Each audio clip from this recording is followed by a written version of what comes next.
Chasse à l'homme dans les encablures de l'arrondissement de Douala 4e.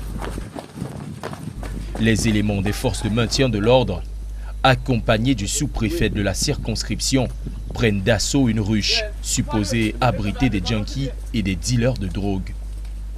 Une traque qui les mènera jusqu'à cette bâtisse abandonnée qui servait de refuge au hors-la-loi. Sur les lieux, plusieurs individus seront interpellés et leur cargaison saisie et détruite.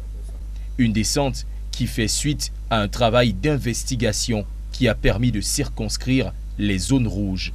Il s'agit en fait des lieux propices à l'écoulement, n'est-ce pas, et à la consommation des drogues, du chanvre indien, du cannabis et autres.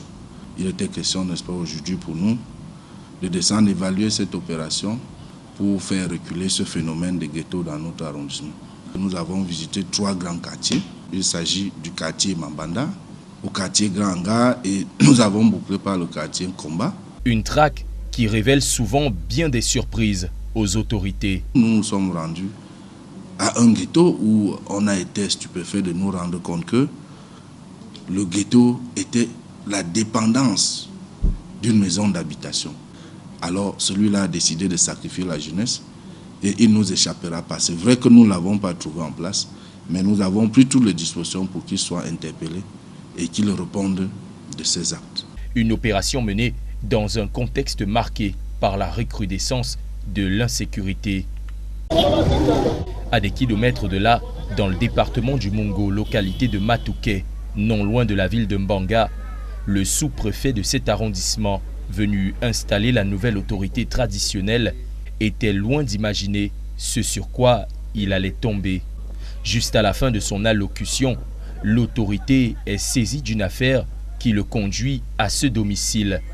Cet homme, en couvre-chef bleu, propriétaire de cette maison de fortune, est devenu, bien malgré lui, le souffre-douleur de son épouse. Cette dernière, selon les témoignages recueillis ça et là, aurait fait appel à de présumés combattants séparatistes opérant dans le sud-ouest voisin. Objectif de la manœuvre, passer à tabac son époux. Interpellée, la jeune femme aura bien du mal à s'expliquer sur la présence de ces hommes et à justifier le mobile de ses actions. Elle sera embarquée direction la ville de Mbanga pour répondre de ses actes.